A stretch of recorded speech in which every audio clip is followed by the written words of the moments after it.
দীর্ঘ এক যুগ পর বেসরকারি খাতে ভিসা পরিবর্তনের সুযোগ পেয়েছেন কুয়েতে বসবাসরত গৃহকর্মীরা। গেল 14 জুলাই থেকে 12 সেপ্টেম্বরের মধ্যে গৃহকর্মীদের ভিসা পরিবর্তনের সুযোগ দেয় দেশটির সরকার। এতে 55,000 গৃহকর্মী এই সুযোগ গ্রহণ করে। এর মধ্যে উল্লেখযোগ্য বাংলাদেশ, ভারত এবং শ্রীলঙ্কান নাগরিকরা।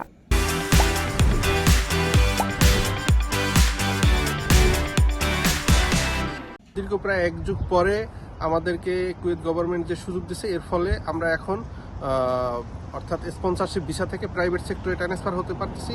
এর ফলে আমরা যেমন নিজেদের ইনকাম সোর্স বৃদ্ধি পাবে, পাশাপাশি আমরা চাইলে পরিবারকে নিয়ে প্রবাসে আসতে পারবো। তবে শর্তের মারপ্যাচে অনেকে নিতে পারেনি এই সুযোগ, যেখানে বলা হয়েছিল ভিসা পরিবর্তনের জন্য অবশ্যই নিয়োগকর্তার অনুমোদন এবং নিয়োগকর্তার সাথে ন্যূনতম 1 বছর কাজ করতে হবে। কুয়েতে এক ভিসায় এসে অন্য ভিসায় কাজ করা দেশটির আইনে অবৈধ। গৃহকর্মীদের বাসার বাইরে কাজের সুযোগ না থাকায় ছিল না বাড়তি আয়ের সুযোগ। তবে এবার প্রাইভেট সেক্টরে সেই সুযোগ মিলবে বলে মনে করছেন প্রবাসীরা। যারা কুয়েতিদের বাসায় কাজ করতো তাদেরকে তারা চাইলে বিভিন্ন কোম্পানিতে আকামা পরিবর্তন করার, তো আমিও একটা ট্রাভেল এজেন্সিতে আকামা পরিবর্তন করেছি। যে আকামাটা আমি খাদেম থেকে শোন হয়ে গিয়েছি। আমি আগে কুয়েতির বাসার খাদেম সাইক ছিলাম, এখন আমি ট্যাক্সি কোম্পানিতে আকামা লাগিয়েছি।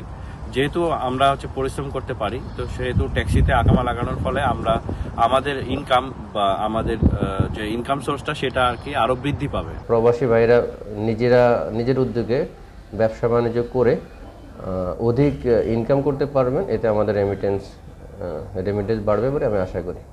ভিসা পরিবর্তনের সুযোগ শ্রম অভিবাসন খাতকে গতিশীল ও সুসংহত করার পাশাপাশি স্থানীয় বাজারে শ্রমিক স্বল্পতার ঘাটতি পূরণে উল্লেখযোগ্য অবদান রাখবে বলে মনে করছেন কুয়েতের স্বরাষ্ট্র মন্ত্রণালয়। Desk report, channel 24।